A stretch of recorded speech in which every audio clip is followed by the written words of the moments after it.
Cette petite maison, nous l'avons trouvée. Le seul problème, c'est que le jardin était un peu plus grand que d'habitude. Ce jardin faisait 1,5 hectare avec des oliviers et des vignes. Bonifassi, c'est 2 étoiles. Il était meilleur cuisinier de France Ouais. 2023 par Gaudet Milot. C'est un Un MOF. MOF en C'est plus, un ouais, ouais, MOF. ouais. 60, Ouais. 1000, d'accord. Pour la petite anecdote, on vient de racheter environ 260 oliviers supplémentaires. Donc, Le choc était déjà de 60 à 1000, là, j'avoue. Là, 260 en plus, bon, pff.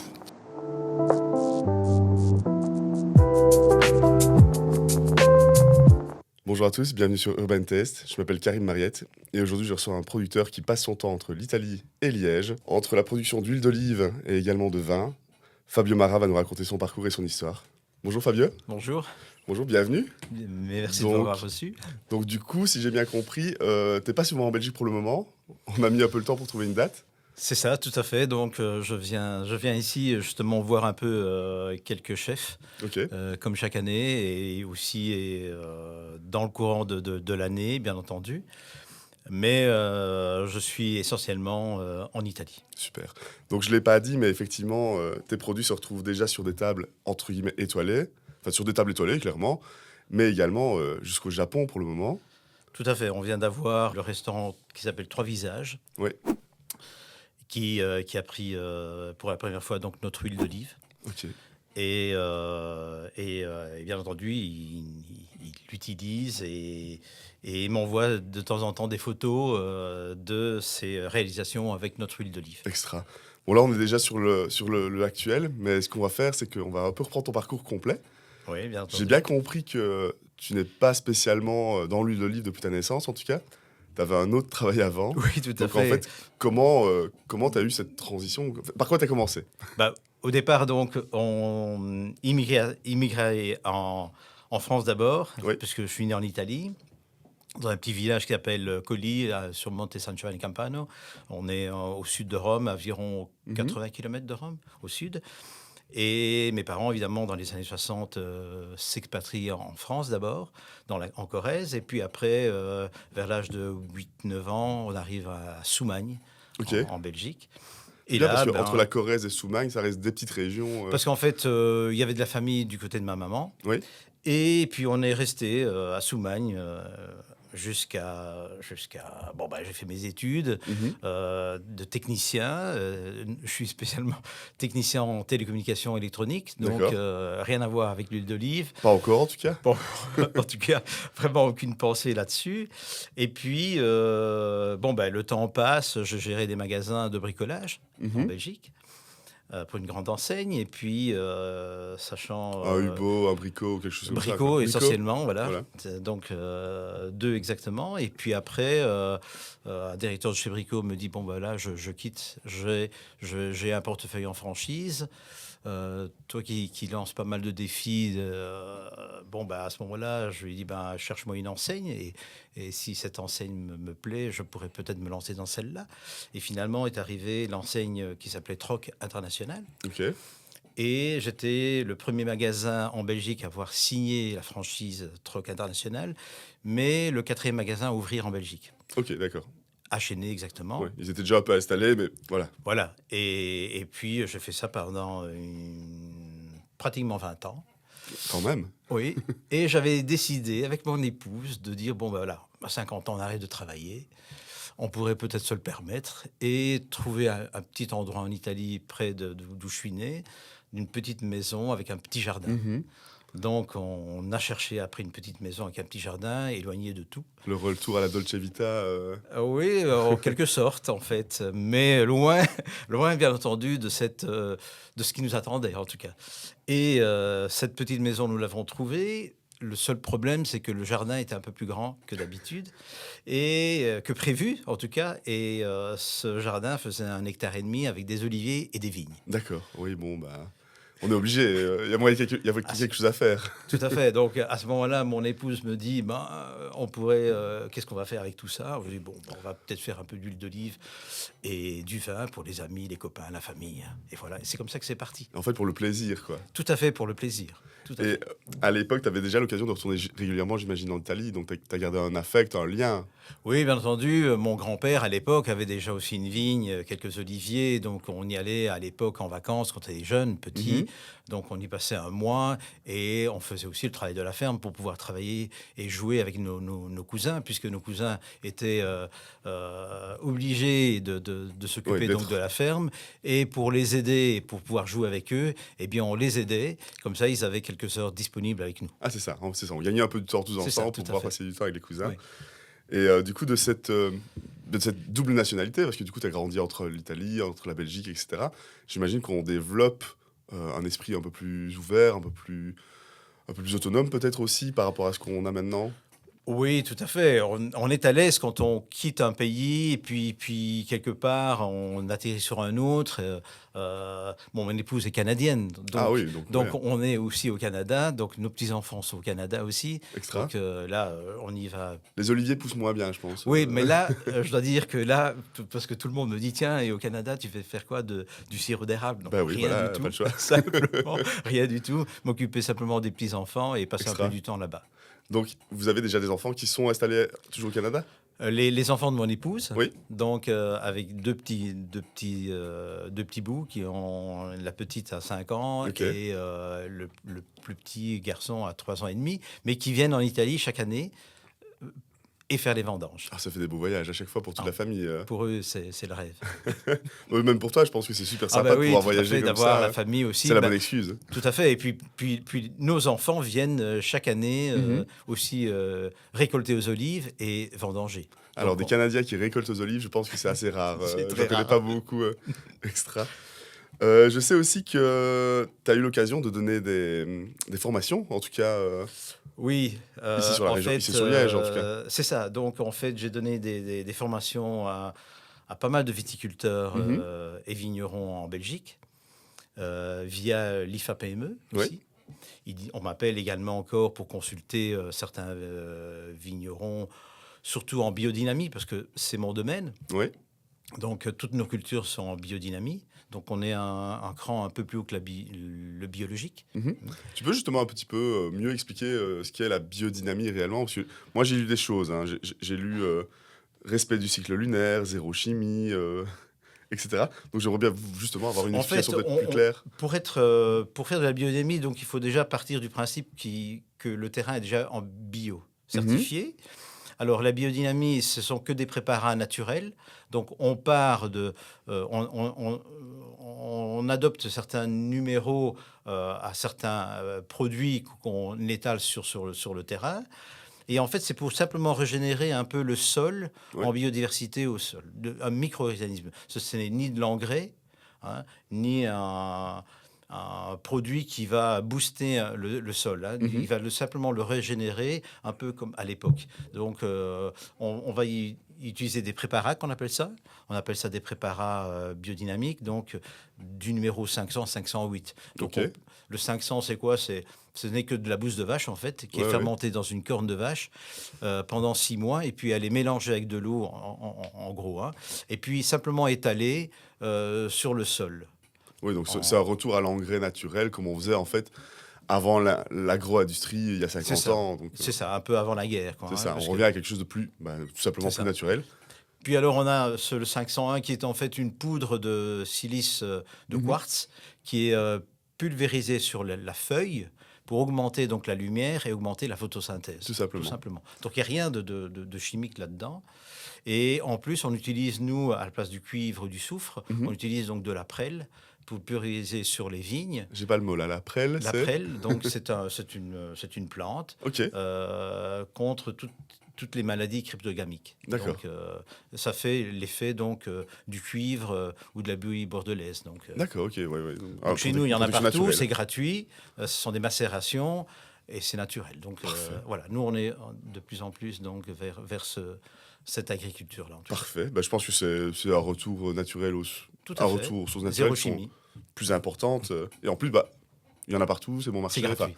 C'est gratuit, ouais. Si c'est gratuit, c'est encore mieux. Je comprends pas pourquoi on est venu sur des produits chimiques si onéreux, finalement, Ouais. qu'on commence à réinterdire en plus dans tous les sens Ben, actuellement. en tout cas, en 2030, déjà l'utilisation du cuivre. Mhm. Donc, en biodynamie, celui qui est en biodynamie donc, peut utiliser le cuivre, bien entendu, jusqu'à 2 kilos l'hectare l'année. Ouais, En bio, c'est 3 kilos. Et en conventionnel, on est au-delà des 6 kilos. d'accord. Donc, Et le plus but du évidemment, jeu, le cuivre n'est pas que l'élément en conventionnel seulement utilisé. Hein. Donc, oui, j'imagine qu'il y a des produits un peu plus douteux, avec des chiffres et des lettres bizarres. On ne ouais, sait c'est jamais ça. d'où ça vient. Ouais. Et justement, alors du coup, ton expertise dans la viticulture te vient d'expériences que tu as acquis toi-même sur ton terrain. Alors oui, parce qu'au départ, on n'était pas censé faire du vin ni de l'huile d'olive, évidemment. Oui, Donc, on a c'était une été petite maison de vacances, en tout cas, pour en profiter tant de l'Italie. qu'amateur. Et puis, le voisin nous explique comment il fait son vin, Mhm. nous explique comment il fait son huile.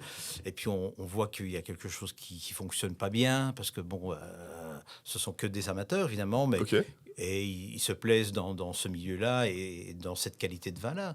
Ce qui, à un moment donné, nous, on a dû prendre un autre chemin mhm.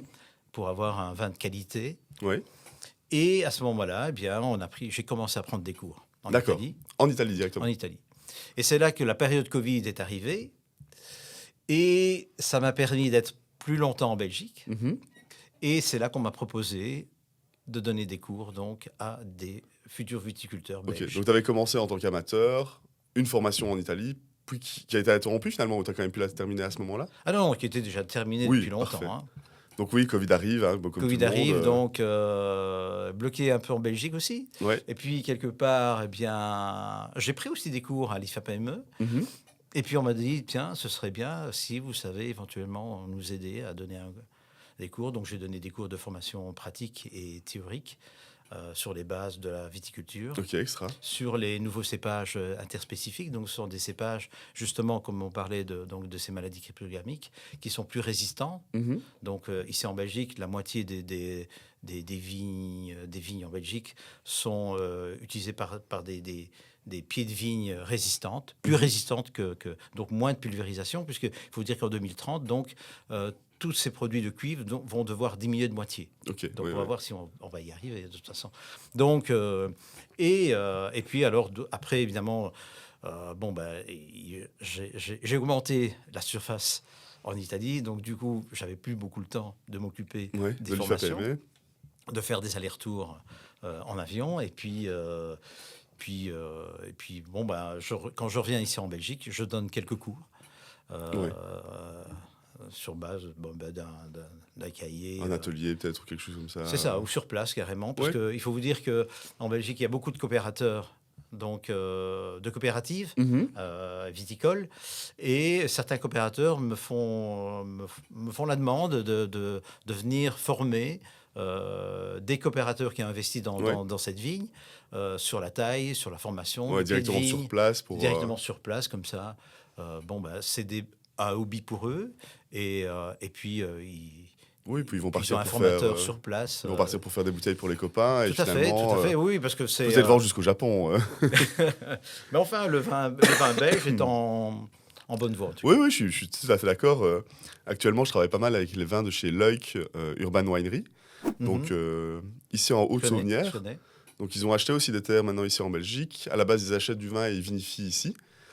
Ben voilà, ils ont sorti leur premier Mhm. vin 100% belge avec des raisins belges, que je trouve absolument extraordinaire. Et il y a moyen de. Oui, voilà, ben, on commence à avoir des choses un peu plus travaillées, un peu plus qualitatives, sûrement grâce à des formateurs Oui, il n'y a pas que un peu moi. plus De toute d'expérience. façon, il y a des bons professionnels qui donnent cours à l'IFAPME et à d'autres. Il y a d'autres formations. Il y a aussi maintenant Michel Delray Mhm. qui s'occupe également de la viticulture sur la province de Liège, qui lui aussi a une école avec, je pense, il y a une école test du côté de Flémal, ou en tout cas le vignoble à Flémal. Oui, ça me dit quelque chose parce que Euh, j'ai dans et il mes y a eu amis. récemment donc le salon des vignerons liégeois il y a 2 semaines Ok. maintenant au Palais des Princes-Évêques. Alors, il y a 2 semaines, on va dire, vers novembre. Parce que Oui, vers novembre. je pense D'accord. que l'émission sortira tard. Ouais. D'accord. Donc, en novembre, ouais. Donc, on a loupé ça déjà, Ah, malheureusement. Mais oui. j'ai un ami à moi, donc Bertrand Conchin, aussi qui donne, Oui, qui Bertrand. donne pas mal de cours, qui a donné pas mal de cours en tout cas à la Oui, qui est FTME même aussi. vice-président des vignerons Je ne sais pas où ce wallons. garçon trouve ce temps. Moi, chaque fois que je lui demande quelque chose, mais on va le recevoir un jour. C'est promis, c'est prévu, ça arrivera. Mais oui, je sais bien qu'il s'est pas mal renseigné, qui lui aussi finalement s'est mis à travailler chez un ami, il commence à faire du vin comme ça, vite fait pour un copain ou l'autre. Et comme tu dis, oui, il se retrouve Oui, vice-président. il se trouve vice-président, puisque la présidente est Vanessa Axeler, Mhm. du château de Bioul, où là, je les ai coachés en biodynamie, Ouais, surtout vers son œnologue qui est Mélanie, ok, donc, et qui ont fait appel à moi pour avoir des bases sur la biodynamie. c'est ça. Et ils ont comme ça quelques parcelles Bah, c'est super qui, sympa, qui, ouais. euh, Parce que qui utilisent en finalement, eux biodynamie. savent faire du vin, entre guillemets, mais l'idéal, ce serait de faire une transition un peu plus écologique pour pouvoir avoir un vin. Tout à fait. Est-ce que ça va changer le produit? Au fond, je ne sais pas, on va dire que oui, j'imagine que oui. Oui, tout à fait. Je pense que si on en arrive peut-être à une autre huile d'olive, on peut expliquer un peu comment l'évolution s'est faite. Mais oui, je pense qu'il y a quelque chose qui s'est fait. Mais le respect des cycles lunaires, j'ai lu ça. Oui, mais personnellement, je trouve qu'il n'y a rien de biodynamie parce que euh, la plupart des personnes travaillent aussi avec la Lune quand Ok. ils commencent à semer. Donc Parce que c'est des périodes de récolte plus maintenant, propices, parce que... Euh, non, pas spécialement. Disons qu'il y a essayer de planter de la tomate en hiver en pleine terre, vous n'y arriverez pas. Donc, je veux dire, il y a rien de biodynamie là-dedans. Mhm. C'est simplement des cycles naturels qu'il D'accord. faut suivre. Mais c'est vrai que quand on fait un vin, on va préférer lorsque la lune est pleine, ou on va prendre un exemple, quand on va tailler la vigne. Mhm. Donc la vigne, on la taille souvent vers le courant du mois l'idéal entre février et mars. Hein. Eh bien, si on a une vigne très vigoureuse, par exemple, là, où le bois Donc, ils se développent grandit et vite se développe fort. énormément, on va tendance plus à travailler la taille plutôt en lune descendante. Ok. Donc, on peut imaginer ces flux d'eau avec les mers, Ouais, ouais, tout à fait, hein. les mers Oui, puis c'est montantes, les c'est mers la Lune qui descendantes. influence Donc, en les fait, marées. on pourrait imaginer la sève montante, la sève descendante, et le cas inverse où la vigne est moins vigoureuse, on pourrait faire l'inverse. D'accord. Donc J'imagine que ça reste des croyances populaires en tout cas, peut-être des traditions aussi qui sont restées. Il y a peut-être un vrai principe scientifique derrière, je sais pas si on a déjà il y vérifié a ça certainement, derrière. mais moi, quand c'est possible, on le fait, Oui. parce que quand la lune est bonne, ben, vous avez que 15 jours pour la taille, Mhm. mais quand on a des hectares à Ouais, tailler, on va pas donc réattendre on 3 va mois pour pas, que... oui, on va prioriser d'abord la culture avant le système lunaire. Et du coup, ces contraintes te permettent... Enfin, malheureusement, c'est une contrainte qui va te rendre un rendement peut-être plus faible aussi. Ou... Ça, je l'ai jamais étudié. je l'ai jamais étudié. Non, ce serait peut-être à faire, à surveiller. On a des années évidemment plus propices que d'autres, mais je pense qu'il y a aussi des saisons Mhm. qui sont différentes. On a eu plus de saisons de pluie ici l'été en Italie, donc qui a donné donc, des rendements moindres en olive, Oui, puisqu'on a le problème de l'olive, c'est le problème de la mouche. ok.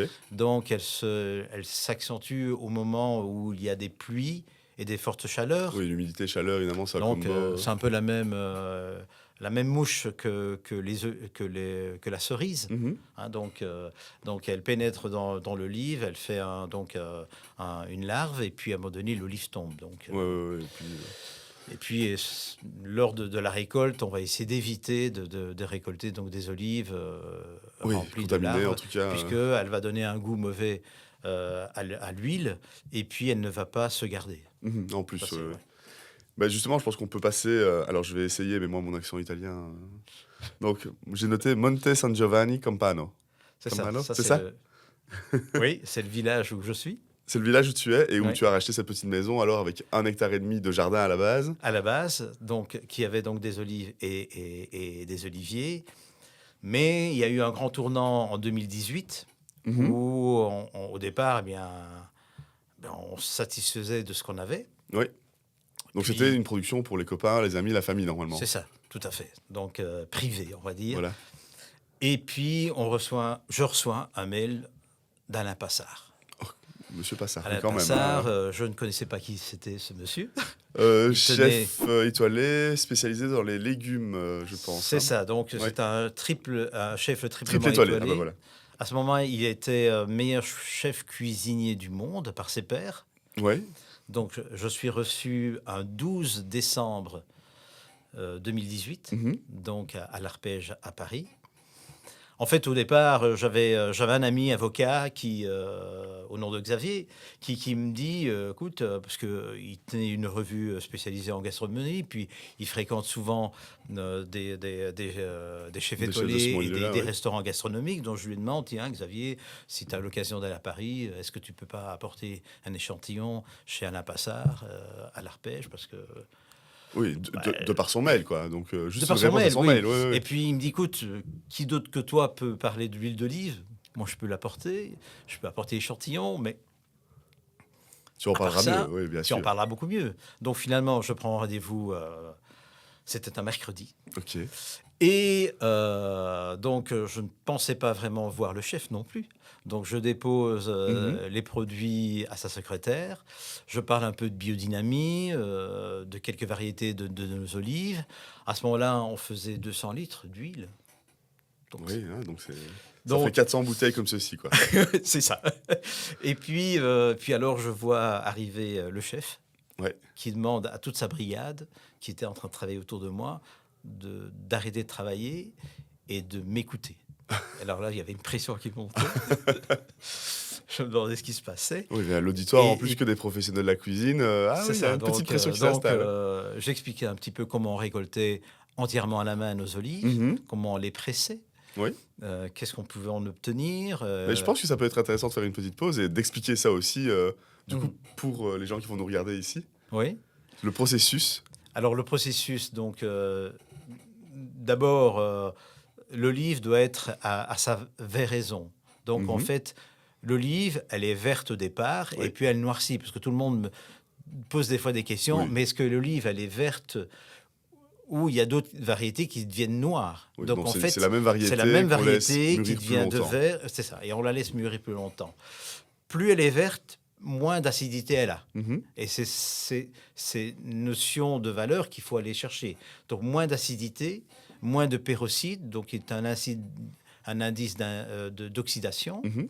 et plus de polyphénol, qui est en fait un antioxydant. Ouais. Donc, ça permet à l'huile de se garder plus longtemps. Le secret de la longévité C'est italienne. ça, voilà.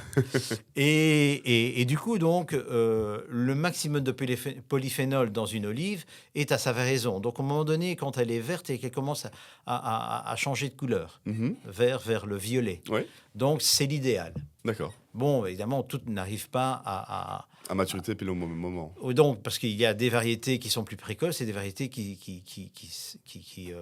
se récoltent plus tard. Mhm. Donc, on a la chance, dans ces variétés autochtones que nous avons, d'avoir des terrains qui, on peut commencer par un, et puis Oui, et au fur et à mesure de au la fur et à mesure saison, qu'on a récolter au petit à petit. récolté, voilà. Et on a comme ça des olives pratiquement toutes à la véraison. Mhm. Et quand évidemment elles commencent à venir toutes noires, là on arrête de On est les déjà cueillir. trop tard. On est déjà trop tard puisque l'acidité est montée, on n'a plus l'extra vierge, Oui. on appelle ça. C'est ça, parce que nous, on entend toujours ces termes-là, huile vierge, extra vierge, pressé à froid, etc. Donc, alors, pressé à froid, c'est une vingtaine de degrés maximum, Mhm. 21, 23, pas Ok. plus. Puisque il y a dans les nouveaux moulins, nous sommes toujours dans des moulins avec de la pierre, donc c'est Oui. écrasé par la pierre, et puis un système de Des processus. énormes rotors, finalement, C'est comme ça. pour les meuniers. C'est ça, tout à fait, les D'accord. mêmes. Maintenant, on arrive à des techniques beaucoup plus modernisées, mais avec une chaleur plus importante. Mhm.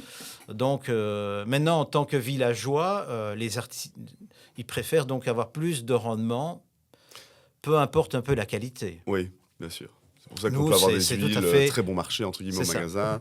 Nous, c'est tout à fait l'inverse. On va voir la qualité et le rendement, bien entendu, moindre, Mhm. puisque nous voulons donc pressé à froid, Ouais. donc à une vingtaine de degrés, voire 21 maximum, pour avoir donc le plus concentré possible de l'huile d'olive. C'est ça. Avoir le plus de polyphénol, le moins de peroxyde et le moins d'acidité possible. Oui, parce que si tu montes en chaleur, j'imagine que tu vas détruire justement les Tout à fait. qualités. Les Oui, qualités tout- de l'huile d'olive, les polyphénols, comme tu les dis, cites. Oui, bien En entendu. regardant à froid, le produit est le moins transformé, le moins abîmé possible. C'est ça. Donc, on parle alors de rendement plus ou moins de 10%. Oui. Donc, en fait, sur 100 kilos d'olives, on a à peine 10 litres. Oui, c'est ça. Donc, c'est... Et 100 kilos, c'est beaucoup d'heures de travail. Donc pour déjà avoir 400 bouteilles, en fait, c'est quand même déjà beaucoup de C'est boulot. beaucoup de hein. travail. Surtout qu'on travaille Oui. à la main.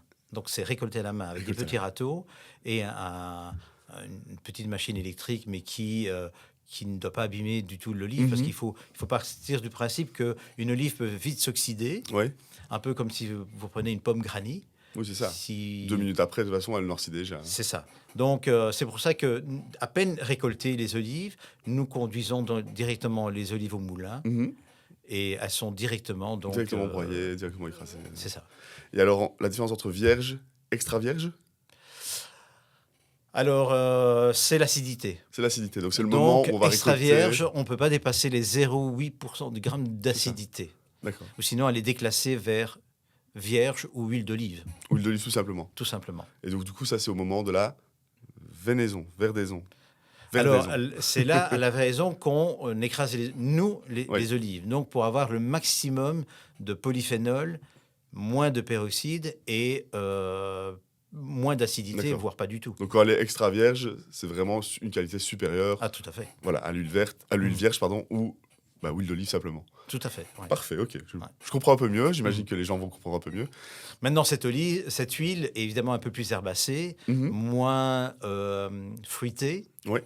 hein, et plus piquante. Oui, donc c'est pas du tout une huile qu'on va utiliser pour des cuissons. Ça va être une huile Ce serait d'assaisonnement. un sacrilège de à l'avoir fait. en cuisine chaude, on va dire. Oui, non, on va perdre tout. C'est en fait. plus des préparations. Et les chefs qui prennent cette huile d'olive est plus pour un plat bien déterminé. Oui, c'est ça. euh, Où pas on va plus- chercher cette attaque un petit peu piquante, cette attaque un petit peu fraîcheur, aussi herbacée, Oui, pour mettre le produit en en évidence. avant. C'est ça, tout à Tout fait. à fait.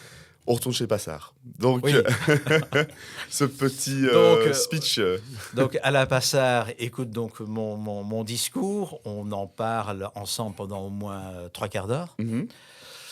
Et là, il me dit, ben, écoutez, nous goûterons cette huile avec ma brigade, Ouais. donc sans moi. Et nous avons encore donc une huile française encore à goûter. Mhm. Et on vous dira, Ouais, on c'est vous bien. tiendra au courant. À ce moment-là, je me dis, bon ben voilà, une concurrence, huile italienne, huile française. Oui, On en est en général, France, ces on chefs-là s'est dit, aiment bien voilà, travailler leurs produits. Donc, bien, je quitte l'Arpège, je me balade un petit peu le temps de reprendre mon train sur Liège.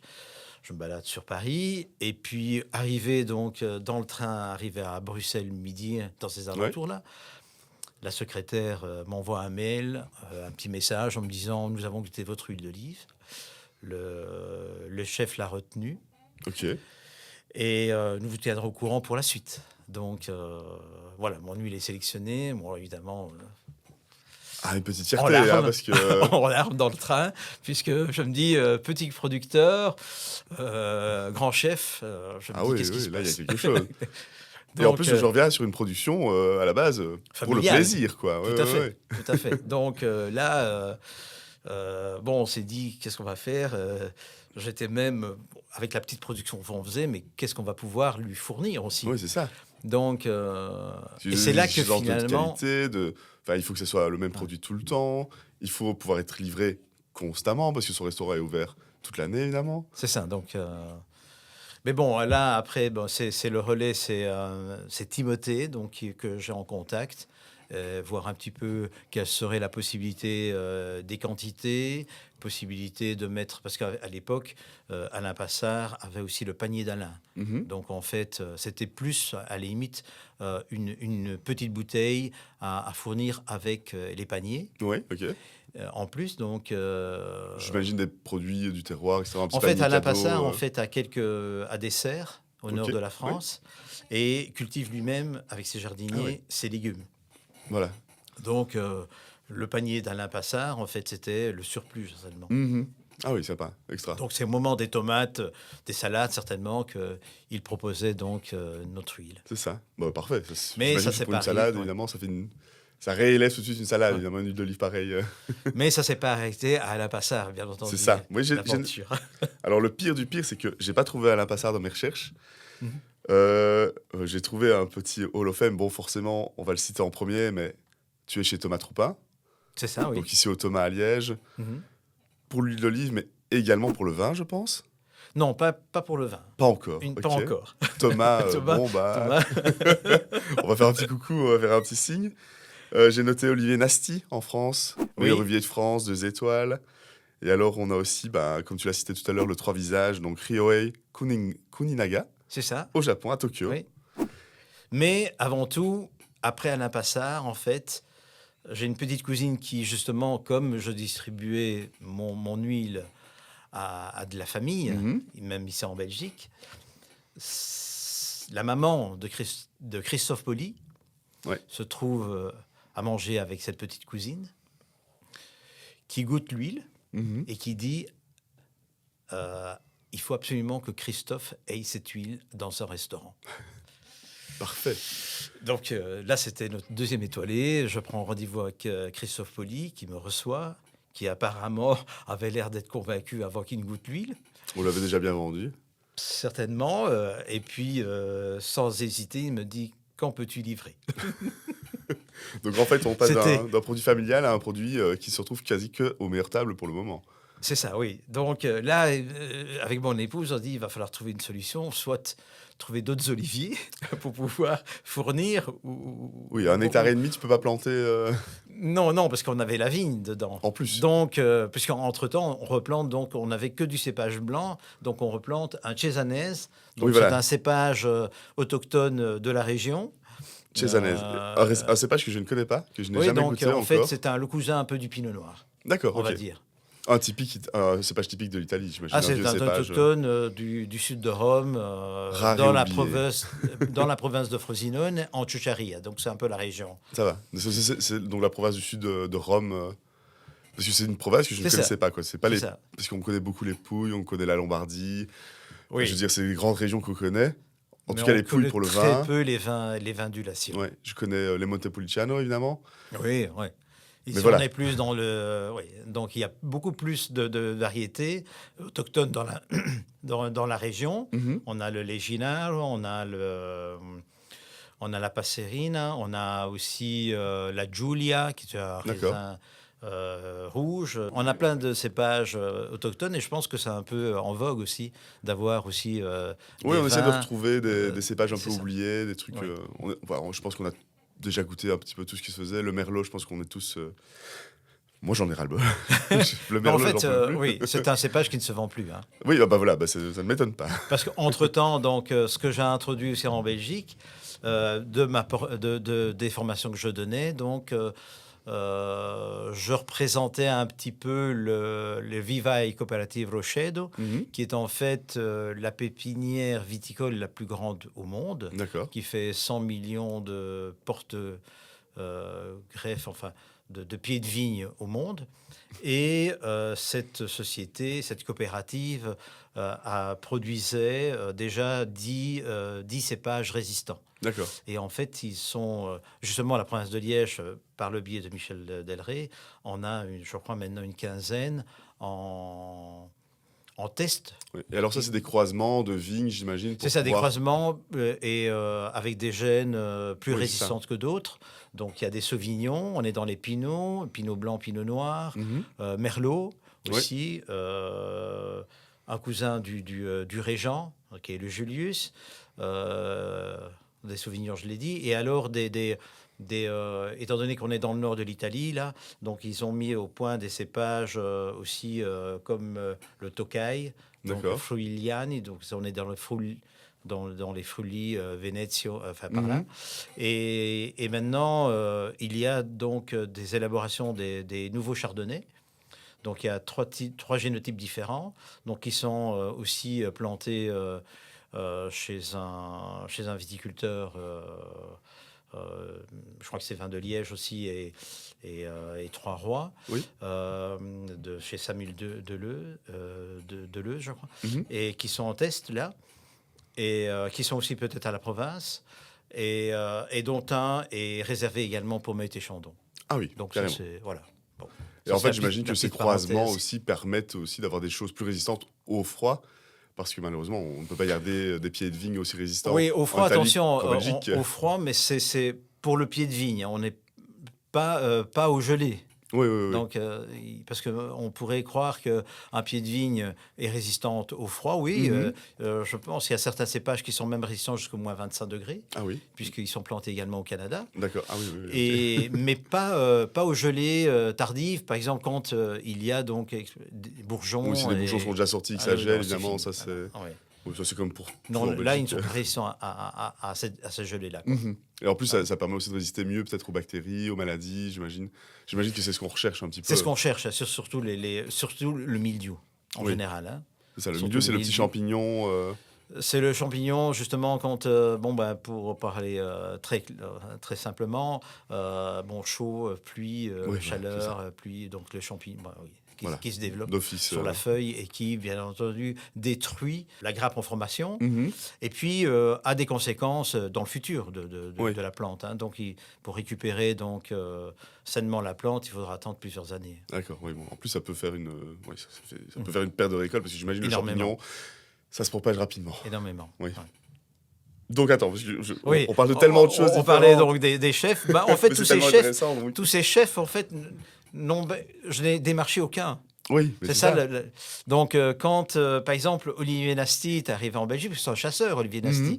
Olivier Nasty, c'est 2 étoiles. Il était meilleur cuisinier de France 2023 par Gaultier Millau.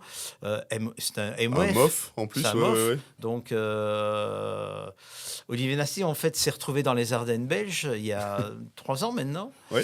Je La noterai petite le nom de ce histoire. restaurant également. Oui, pour à la pouvoir table aller d'Olivier visiter. Nasty, le Chambard. Oui, à et l'adresse. Kesselsberg. Où ça? À Kesselsberg. Donc, oui, oui.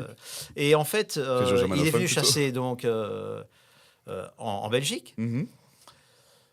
Pour la petite anecdote, d'après un ami, puisque c'est un ami qui l'a invité chez lui, et en fait, qui lui aussi achète de l'huile d'olive. Hein.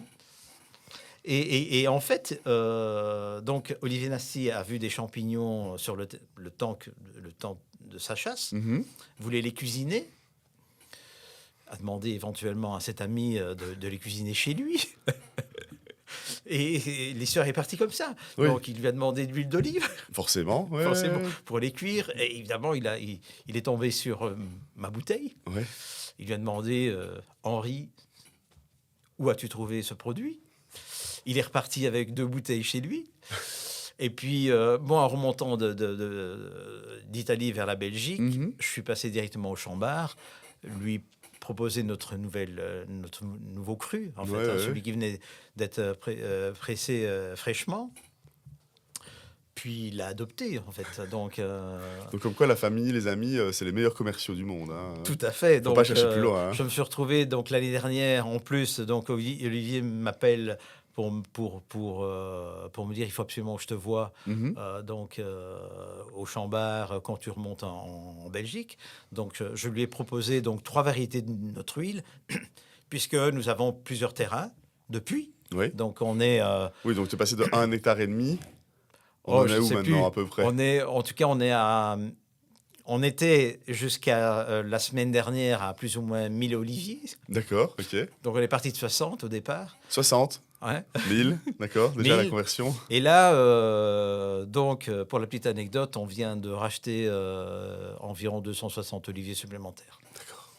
Donc, Le choc était déjà de 60 à 1000, là, j'avoue. Là, 260 en plus, faut... Oh, accord les là, 5000. on va voir un petit peu comment on peut gérer ça. D'accord. Mais la petite anecdote, donc, Olivier me reçoit. Et puis, il y avait une tournée M6 à ce moment-là, Mhm. toute la journée.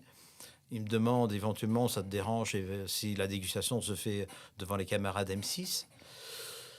Bon, évidemment, on n'est que fiers. Bon, bah, c'est Hmm. de la publicité gratuite. Donc, mais ce qui était surprenant d'Olivier Nasty, c'est qu'il a commencé à goûter la première huile. Il est parti pour un menu du soir Oui. à partir d'un lièvre. Mhm. Et là, il commençait à dessiner son lièvre. Il n'écrivait rien. Et avec sa brigade qui goûtait l'huile, donc ils sont partis vers un lièvre. Mais ils sont partis de l'huile pour constituer donc Ouais, ils savent faire les le associations menu directement du de leur soir. tête Tout à et fait. adapter, effectivement, parce que quand tu as un produit déjà qui a une vraie identité, une vraie âme, en fait, le menu peut se dessiner tout à fait autour et assez. Quand on fait les connexions dans la tête, quand tu maîtrises le métier en tout cas, c'est des connexions qui se font assez facilement. Oui. J'ai Donc, pas encore goûté, je me réjouis, je c'est le ce que ferai. c'est ce que disait Olivier Nasty sur la caméra d'M6, c'est que euh, il goûte il achète aussi de l'huile d'olive standard, qu'il appelle ça. Ouais, Donc, ouais, de ouais. l'huile Bon, ça va de être de bonne l'huile de qualité, bien entendu, cuisson, de c'est ça. cuisson ou aussi bien de quelques préparations froides. Mhm. Mais il disait que cette huile lui permettait donc d'avoir d'autres inspirations, Oui. puisqu'il la trouvait même exceptionnelle, et il adapte en fonction du menu et en fonction d'un plat qu'il va réaliser. Oui, bien sûr. Ou la découverte, parce que là, il a reçu cette année une huile fraîchement cueillie. Donc, en fait, je lui propose une huile à peine pressée, qui vient à peine Ouais, ouais, ouais. du moulin. L'aller-retour. Donc, c'est quelques jours, en fait, cette C'est ça. couleur un peu kiwi, un peu couleur kiwi verte. Et à ce moment-là, bien, il me propose de lui envoyer quelques bouteilles. Donc, je lui envoie quelques bouteilles donc, en express, donc Mhm. expédiées Oui, le pour arriver en mercredi. 2-2. Ouais. Expédié le mercredi, il la reçoit le vendredi, il m'en fait une photo. Et là, sur base de son ressenti, il sort donc un dessert à base d'agrumes et de coin. Et il me dit exceptionnel. Oui, oui, j'imagine, mais Voilà. Bon, c'est le problème de l'émission, hein, ça donne faim. On est le matin, j'avais dit que j'arrêtais de tourner avant le midi parce que... Puis bon, donc Olivier Passard, on le passe à Christophe Poli, Ouais. Thomas, le troisième, étoilé Thomas, en ici à fait. Liège, du coup, maintenant. Thomas, il m'a été...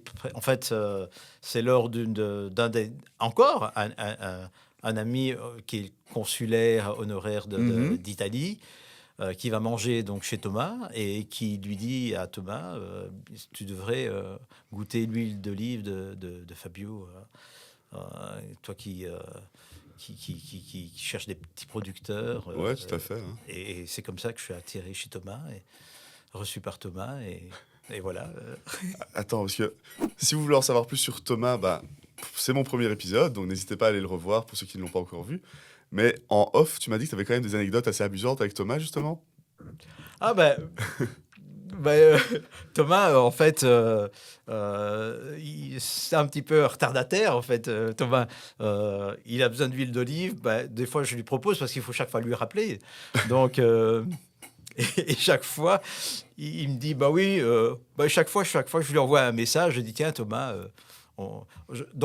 En fait, chaque fois qu'on récolte nos olives ou chaque fois qu'on est sur le terrain, que ce Mhm. soit en train de dépendre un compost biodynamique ou en train de faire la taille ou en train de récolter ou que sais-je sur le terrain, chaque fois j'envoie donc des photos à Ouais. tous nos chefs étoilés. Et que ce ne soit pas étoilé aussi, hein, parce qu'on a aussi des restaurants comme l'Orangerie à Villers-sur-le-Bouillet, Mhm. comme ma maison qui est en fait la fille de Lily Nasty à Guébard, ou comme un autre restaurant qui s'appelle Don Giovanni près de Malaga, en Espagne. En Donc, Espagne, ouais, d'accord, voilà.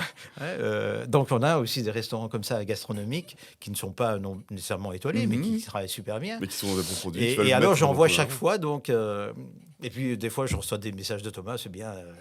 Et puis bon, Thomas c'est chaque fois par 24. Ouais, Donc parfait. envoie-moi 24 bouteilles. Donc chaque fois, je pourrais lui envoyer chaque fois 24 bouteilles à la J'imagine fois. qu'il te commande au moment où il n'en reste plus. Oui, oui, tout à fait, tout à fait, tout à fait. Donc voilà, c'est un peu cette anecdote avec Thomas. Très familier, très ami, Très finalement. liégeois, hein, Thomas, Et puis évidemment. bon, mais pas moyen d'avoir une place chez lui. Hein. Il ouvre son calendrier à 3 mois et il faut vraiment être au taquet pour avoir Oui. une table. Donc des fois, je lui dis, tiens Thomas, je suis en Belgique, en Belgique d'une telle... D'accord, ok, je note. Mais Et oui, il est J'avais impossible pas d'avoir une table. Je sais qu'il y a pas mal malheureusement, il a des Beaucoup annulations d'attentes, régulièrement. Parce que les gens, en fait, c'est le notent succès d'avance, aussi, évidemment. mais oublient. Mhm. Je comprends pas comment on peut oublier, mais surtout une table pareille. Bon, bah, tant mieux. Enfin, le message est passé. Mais en tout cas, oui, sur le Facebook du restaurant Thomas, en tout cas, vous pouvez revoir chaque semaine les annulations. Donc, sauter sur les tables. Il faut être Ouais. un peu flexible. Oui, tout à fait. Et si tu partages ton temps entre l'Italie et la Belgique, j'imagine que C'est moins c'est un peu flexible. plus compliqué. C'est très compliqué. Allez, Thomas, une petite table en VIP. Je viendrai manger avec toi avec grand plaisir. Ouais, d'accord. Donc, ok, donc Thomas. Donc, on est déjà en France, en Belgique, évidemment, On reste en en Belgique. Espagne, En Espagne. Monsieur Malaga. Oui. À Malaga, en fait, c'est encore une connaissance Mais oui, mais c'est les meilleurs. qui le avait bouche des à oreille, affaires hein. en Belgique et qui s'expatrie à Malaga parce qu'il est d'origine espagnole. Oui. Et puis, bah oui, lui, il me prenait quelques bouteilles et puis il l'a fait goûter, évidemment, à un restaurant espagnol, là où il réside maintenant.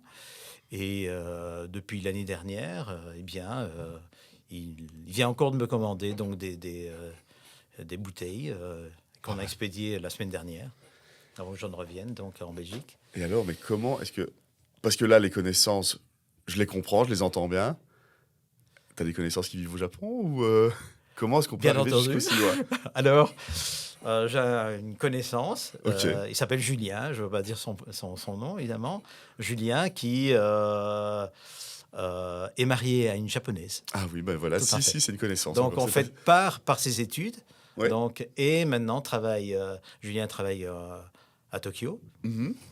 Et l'année dernière, me dit, tiens, aurais-tu quelques échantillons à faire goûter? Je vais de temps en temps à un chef étoilé. Et, Ouais.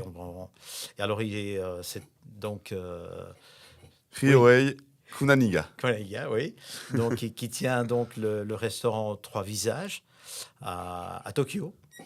Restaurant Et- d'inspiration française, j'imagine. Tout à carrément fait, bien pareil, entendu, parce qu'en fait, il faut vous dire qu'un un Japonais ne cuisine pas avec de l'huile d'olive. Parce que j'ai une amie en Italie euh, qui m'a dit, c'est difficile parce que les Japonais ne cuisinent pas nécessairement avec de l'huile d'olive. Non. Parce que c'est pas leur... J'ai vécu 1 an et demi au Japon, c'est vrai que c'est plutôt du beurre, etc. Ouais, donc du coup, c'est d'inspiration donc cuisine française, Mhm. puisqu'ils viennent étudier évidemment soit à l'Académie du CAS, soit Oui, voilà, et chez Bocuse, pas mal aussi. Chez Il y a, Bocuse ou il y a une autre, 3e donc. année où ils peuvent venir carrément chez nous. c'est ça. Donc du coup, lui, voilà. Et lui aussi m'a envoyé déjà 2 photos, donc avec évidemment Avec des menus. ses réalisations. Mais tu m'as avec envoyé les notre huile photos, hein, d'olive. donc je n'hésiterai pas à les partager également. Je vous montrerai ça Ouais. aussi. Et alors, pour l'anecdote, du coup, moi j'ai vécu 1 an et demi au Japon. Et il faut savoir que les chefs japonais, même s'ils font de la cuisine française chez eux, en fait, ils englobent bien souvent l'Europe grossièrement. Et on se retrouve très souvent avec de la cuisine française, très mêlée à la Méditerranée, donc très mêlée à l'Italie. Mm. Et on va voir cette double touche qui crée en fait une cuisine assez originale et hyper sympa. J'avoue que quand j'ai vécu là-bas, j'étais plutôt sur la cuisine japonaise, parce que c'était la cuisine que j'avais envie de découvrir à ce moment-là. Mais effectivement, ils ont. Je pense que Tokyo, c'est la ville qui concentre le plus d'étoilés au monde. Et je pense que Tokyo seulement a plus d'étoiles que sur la France entière. Oui, d'après la liste.com, parce que en Mhm. fait, ça énumère un petit peu la position des restaurants. Par exemple, Alain Passard est souvent à la 3e position Ouais. des meilleurs, mais avec ex aequo avec d'autres. Ça a été l'année dernière le Bernardin qui est à New York Ouais, aussi, ouais, ouais. mais aussi ex aequo avec Guy Savoy et bien entendu avec aussi des Japonais. Mhm. Oui, c'est vrai qu'il y a un restaurant bien connu, mais 3 étoiles au Japon. Mais bon, comme mon amie japonaise me disait, mais là, on voulait faire de la... on voulait les contacter. Ouais, ouais. Oui, Mais ça y est, bon, maintenant on part quand même dans une démarche de. on part dans une démarche, on se dit, tiens, on est en train de se spécialiser un petit peu dans les restaurants étoilés, pourquoi Puis tu pas alors développes. faire une démarche. Ici, j'ai eu au retour Mais en Belgique, on a encore aussi l'eau vive. Ah oui, À l'eau 2 vive aussi. étoiles depuis Ouais, ouais, tout à fait. Résimont, depuis juin cette année. Ah oui, Donc, félicitations. ouais. Trop bien. Et j'ai un rendez-vous cette semaine avec Kevin Lejeune, Oui. du Chaga à Bruxelles. Du Chaga. Ouais, ouais, ouais. Donc, Ok. Donc, il n'y a rien encore de fait et il doit encore goûter notre huile. Donc, Si ça se passe, tu me renvoies un petit d'accord. message, on mettra un petit félicitations, je pense que c'est super Ouais. important. Donc Et là, maintenant, tu es quand même dans un processus de développement, finalement. oui, parce que maintenant, bon, on a pas mal d'oliviers, Mhm. une petite production, mais toujours artisanale et toujours dans le respect de l'agriculture Oui, tu ne changes pas biodynamique. ta mentalité, tu ne Oui, veux pas... et à un moment donné, on va devoir c'est ça. s'arrêter parce qu'on ne va pas pouvoir fournir tout le monde. Oui, Ça, parce ce que tu sera... passes de... Donc tu disais, de 60 oliviers à 1260 bientôt. Oui. Ça Donc, ça va représente quoi demander... comme quantité, ça?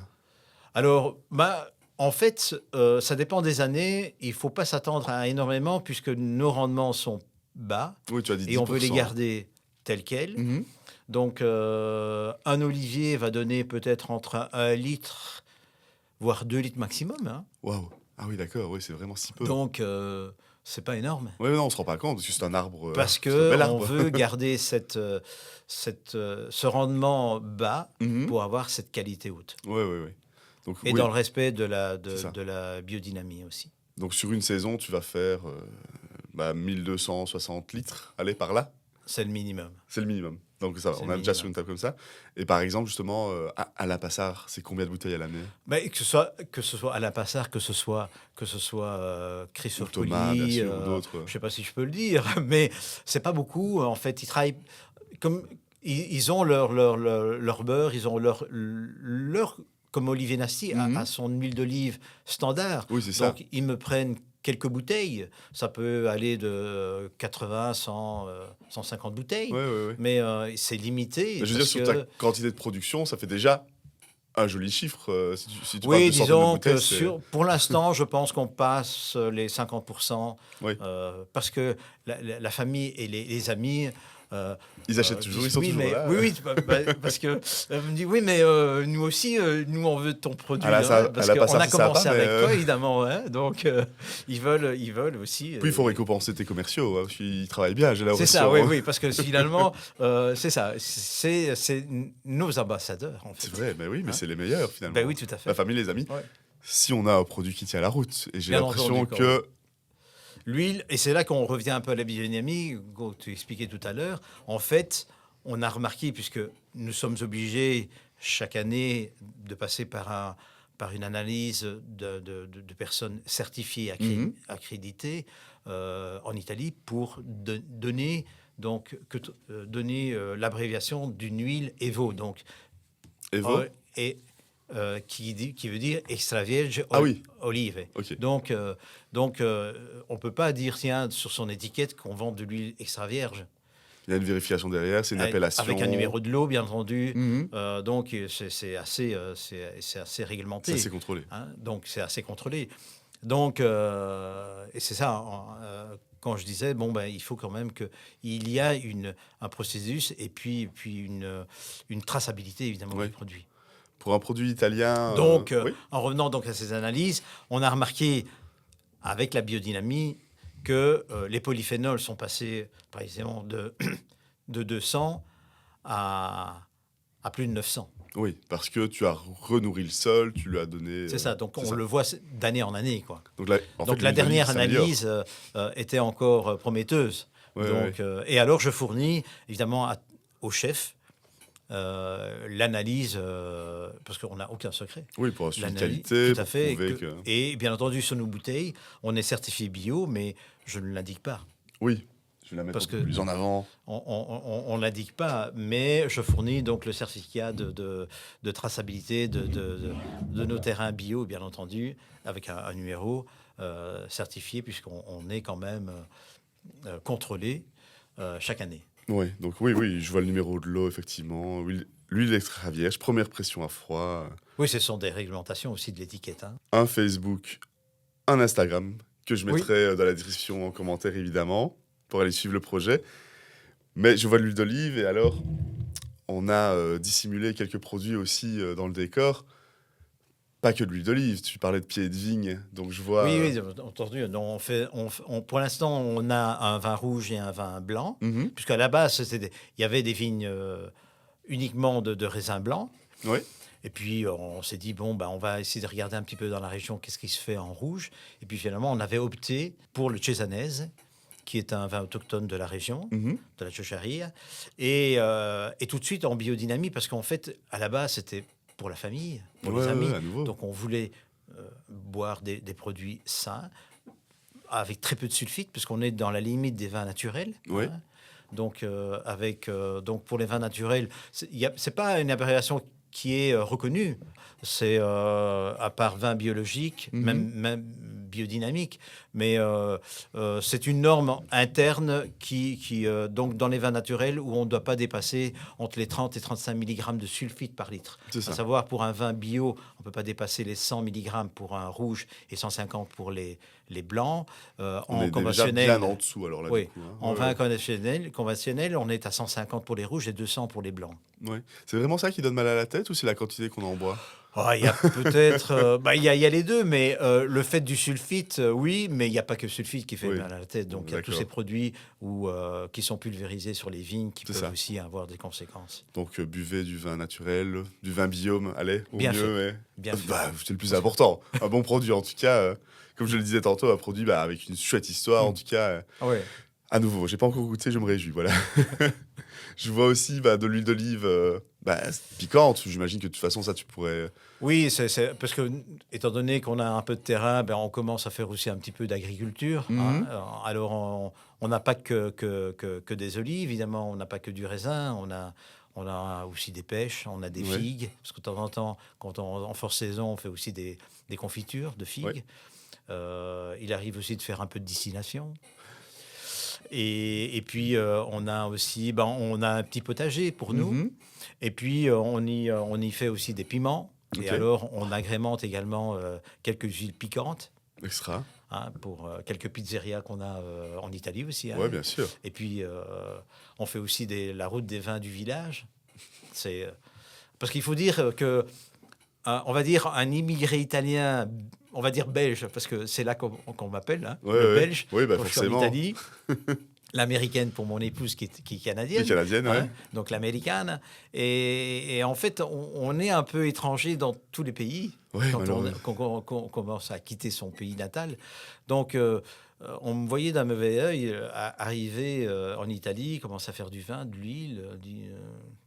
Oui, oui. puis, C'est de l'appropriation. Non, c'est Oui, oui. Et ta puis culture, maintenant, c'est ta... on est bien intégré dans le village, Oui. où à la limite, on devient même un point de référence, Mhm. dans le sens où, ah mais c'est quand que Fabio commence ses vendanges, c'est quand qu'il commence à cueillir ses olives, parce que ça devient une référence Ouais, dans ouais, le bah oui, village. parce que Et bon, ben voilà, ils ont vu nous, on l'évolution sourit un de... petit peu, oui, tout à fait. Ils ont vu Même l'évolution de, je certains ne l'ai pas viennent- cité, de la Cantina Monticiana. Cantina Monticiana. Pourquoi Voilà. Cantina Monticiana? Cantine, c'est cave, en fait, hein, en français. Monticiana, c'est un peu... les Monticiani, c'est les personnes qui habitent le village. D'accord, ok. Donc, C'est voilà. quand même bête, on parle depuis tout à l'heure, j'ai même pas cité le nom, le nom de la marque. Donc, il fallait bien donner un nom. C'est à un moment donné, en 2018, où tout s'est déclenché avec un Impassa, Oui, c'est ça. qu'il fallait se dire, Ça devient une marque. ça devient une marque, ça devient un commerce, Oui, c'est un ça. petit peu.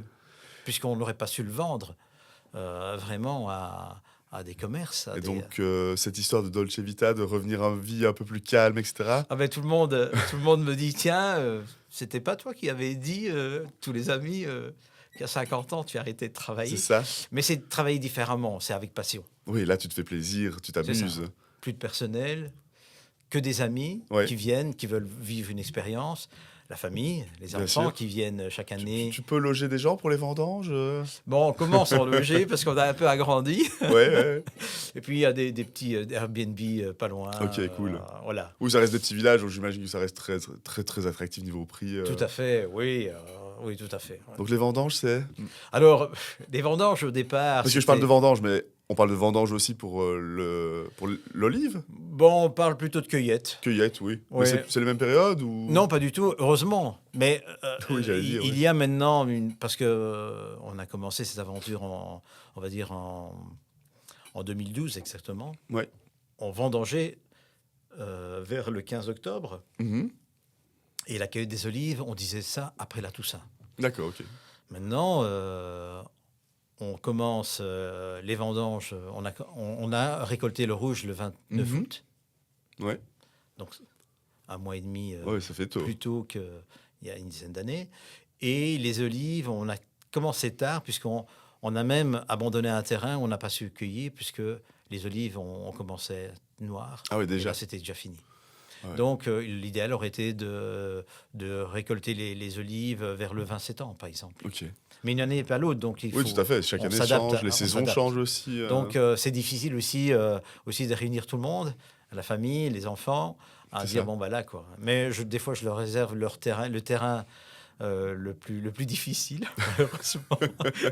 Oui, mais c'est la famille, ils peuvent pas se Voilà. plaindre. Enfin, pas trop, en tout cas. Oui. De toute façon, j'imagine qu'il y a une belle bouteille sur la table en fin de journée. Oui, ben, même les petits-enfants commencent à adorer l'huile d'olive. Ah bah oui, j'imagine. D'ailleurs, la petite Sophie qui a 5 ans, qui est venue cet été encore, mais plutôt pour les vendanges, parce qu'elle n'a pas assisté aux vendanges cette année, parce qu'elle rentre à l'école, Ouais. la grande école, on va dire, 5 C'est- ans. Donc, bon, ben, comment on se passe pour déterminer un petit peu les vendanges? On fait un échantillonnage du vignoble, Mhm. que ce soit le rouge ou le blanc. On commence à prendre des grains de raisin un peu partout dans la propriété. Et puis, on se retrouve donc à avoir fait tout le tour. Donc, les petits-enfants étaient là aussi, ils avaient leur petit panier. Puis, à un moment donné, on commence à écraser. On prend quelques gouttes, Ouais. déterminer un peu des polyphénols, les acides, Mhm. surtout les sucres. Ouais. Voir un petit peu, voir la période et Si on y est ou pas encore. on y est, c'est ça, à quelques jours, hein, etc. On a quelques instruments pour vérifier tout ça. Puis bon, il reste évidemment tout un jus, hein, où les enfants commencent à les boire, puisque c'est tout frais. Ouais, hein. parfait. Et puis la petite qui commence à dire, ben, tu sais, Nonino, cette année, ce sera un grand cru. Oh, voilà, si c'est Ça fait plaisir. on a la bénédiction de la petite, c'est parfait. Voilà. Donc ouais, il y a une belle diversité. Je vois du limoncello aussi que tu as ramené, Oui. donc forcément, Là, évidemment, on en reste sur fait, des produits d'Italie. Donc... c'est ça. Donc, on a nos propres citrons, nos orangers, puisqu'ils étaient dans la propriété, pamplemousse Ouais. rose. Et on en a fait du limoncello pour encore, cette fois-ci, pour les amis, pour la C'est famille, ça. pour goûter quand ils viennent, etc. Et puis, des fois, bah, je donne une bouteille, que ce soit à Thomas, Ouais, il y a un petit au cadeau. Coco en plus, Champ, à Olivier Nasty et autres, pour qu'ils goûtent. Tout Bon. simplement en hommage, comme ça, Ouais, en bien cadeau. sûr, ouais, Pas spécialement en faire un un commerçant en plus, oui, c'est ça. Et là, la fille d'Olivier Nasty a commencé à dire waouh, ce serait un produit, puisqu'ils ont ouvert en fait un restaurant gastronomique Mhm. à Guémard, italien, Ouais. dont le chef Luca Di Prima est né en Belgique. Ok. Et en fait a travaillé à l'auberge champenoise, Mhm. et puis au Chambard, bien entendu. Ouais. Et c'est là qu'il a connu donc Manon. Et ils ont ouvert un restaurant à Guémard qui s'appelle Ma Point Maison, qui réunit donc la cuisine, le restaurant, une guinguette, etc. Ok, quoi. extra. Donc ça Voilà. fait un chouette parcours. On est pas mal de, enfin on est sur déjà pas mal d'endroits, pas mal de Oui. lieux différents. Et bah, une évolution, mais comme tu disais, bah, ça va, à un moment, tu arriveras au maximum parce que tu veux garder cette structure, cet esprit de produits faits main, etc. Oui, et puis Donc- fournir déjà nos premiers clients, Ouais, ouais, hein, ouais. donc nos premiers chefs étoilés. Bon, on parle de Luxembourg aussi. J'ai eu un rendez-vous avec Cyril Mollard aussi, Mhm.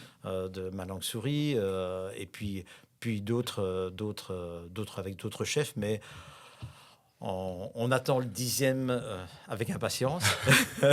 Peut-être déjà fait maintenant, Peut-être, oui, au moment mais où que- l'émission sera diffusée. Oui, voilà, je ne sais pas, mais pas que ce soit absolument un 10e, mais ce serait symbolique Ah oui, d'avoir, c'est ça. voilà. On passe Un de 10e petite étoilé, production amie à voilà. 10 restos étoilés là-dedans, avec tes produits, Avec mes produits, voilà. de ta petite production, de ton petit village. ça. Ouais, tout à fait. Bah, en tout cas, je mettrai les réseaux, Facebook, Instagram, etc.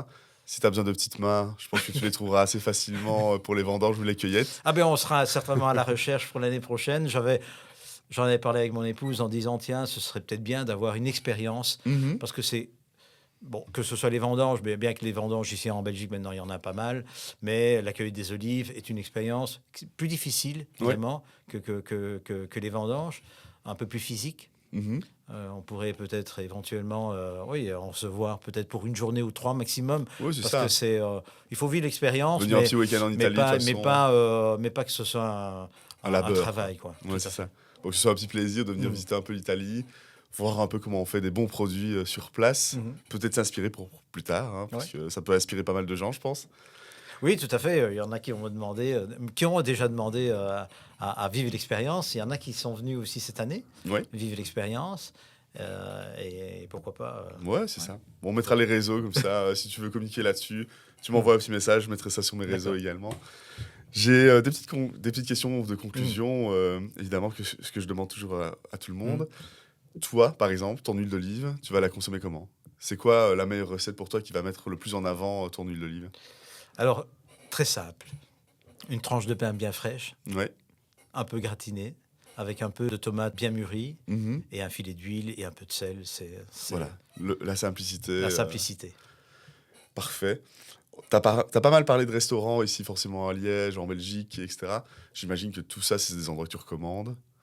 Est-ce que tu as encore Oui, d'autres bien petits endroits que tu entendu. voudrais citer, des endroits un peu moins connus peut-être, un peu moins célèbres que ces grands chefs Ben, j'avais l'occasion à l'époque, c'était de manger au Giardini à Liège. Giardini? Oui, Mais malheureusement, malheureusement, il a voilà. fermé. Il a fermé. La famille, il n'y a pas si longtemps que ça en plus, Non, malheureusement. il y a un an, Ouais, mais c'est ça. pour faute de personnel, en fait. Hein, donc, et puis, bah, en fait, j'aime bien d'aller manger chez Christophe Poli.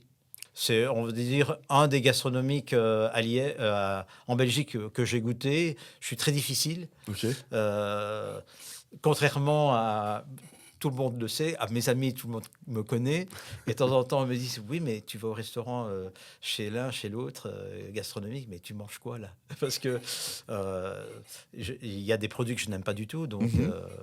et c'est pas à force d'essayer, mais Oui, voilà, bah oui, quoi, c'est ça ça. passe Surtout pas. préparé par des grands chefs comme ça, Oui, mais normalement. c'est vrai que la cuisine de Christophe Poli m'a euh, étonnamment, j'ai tout mangé. Parfait. Et voilà, voilà, mais il y avait aussi à Liège la Cucine, je crois. La Ou Cucinella? la Cucinella, Ouais, je toujours crois. là. Là, j'ai été manger avec le directeur de la société VCR, donc Mhm. Viva Cooperative Rechedo, et très bien inspiré, très bon. Ouais, ouais. Cucinella, ouais, donc c'est rue de la Mais Casquette. voilà, voilà, même s'ils ne sont pas clients, hein, donc je veux dire, mais puis je n'ose pas non plus parce que Thomas est pas loin. Oui, il faudrait pas non plus. Bah merci en tout cas pour les recommandations. Je l'ai noté, comme d'habitude, j'en ferai des petits posts sur Mm, Facebook, etc. Et ben, on a déjà fait un beau petit tour de tout pas ça. mal. Je pense qu'on a bien compris le principe. En tout cas, moi, j'ai adoré Mm. l'interview. En tout cas, n'hésitez pas à nous dire, vous, comment vous utilisez l'huile d'olive et justement, bah, voir si vous connaissez déjà ces appellations, ces catégories d'huile extra vierge, en tout cas, qui méritent d'être goûtées. Mm. Je pense que malheureusement, tes vins ne sont pas vraiment encore très accessibles pour le grand public. Il fut un temps où, mais c'est le fait que mes vins, on les vend beaucoup en Italie déjà. Mhm. Il y a un projet de les vendre en Floride, Oui, puisque encore une fois de plus, un ami. oui, je suis quand je suis au Canada, puisque on a aussi quelque chose là-bas, je les ai fait goûter. Une personne, et souvent les Canadiens, pour éviter l'hiver, descendent en Floride. Ah oui, Hein, ils ont souvent une seconde feu maison. meilleur. Hein. C'est une dame canadienne qui sommelière, Mhm. qui a goûté notre vin et qui a hâte de l'importer et de le diffuser là-bas. Parfait. Et puis ça s'est retrouvé également au vin Trépide Ah, quand même. il y a 2 ans. Il y en a encore chez Vintrépide? Non, non, il n'y en a plus, mais voilà, il faudrait que je les recontacte pour Ouais, ils ont déménagé. Ah Ils d'accord, sont plus ok. Rue des Guillemets, attention, je sais Hmm. plus trop l'adresse, je la donnerai en Ah, off, mais d'accord. Vintrépide, effectivement, ils distribuent Hmm. pas mal de vins très sympas, et quelques bières aussi, je pense, également. Mhm. Donc voilà, si Ouais. jamais, en tout cas, si on en remet chez Vintrépide, Mais tu me le préviens. vin se trouve également chez Pops à Bruxelles. Ok, Une enothèque spécialisée dans les vins belges, oui, essentiellement, ou on va dire des Belges à l'étranger. de Hein, Belgique on Expat, ouais. rentre un petit peu dans son contexte. Oui, ça passe. Donc on est aussi bien l'huile d'olive aussi Mhm. que les vins. Bah voilà, je pense que dès qu'ils m'envoient un petit message pour me dire, ok, j'ai recontacté Vintrépide, ils ont du vin, de l'huile d'olive, je mettrai ça sur les réseaux. Allez dévaliser ça, comme ça vous donnera l'occasion de goûter. Et en tout cas, si vous voulez goûter tous ces produits, ben, vous avez pas mal de restos avec lesquels Fabio travaille déjà. Mhm.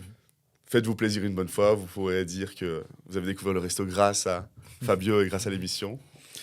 Et bah, pour tout ça, évidemment, n'hésitez pas à vous abonner, n'hésitez pas à mettre des likes si ça vous a plu. Je vais inviter d'autres producteurs, d'autres restaurateurs, donc n'hésitez pas à soutenir la chaîne, à vous abonner. Et Fabio, ben, merci beaucoup. C'est Je me bien réjouis de reçu. goûter tous ces produits Bien avec entendu. grand plaisir. Merci à toi, à une prochaine. À bientôt.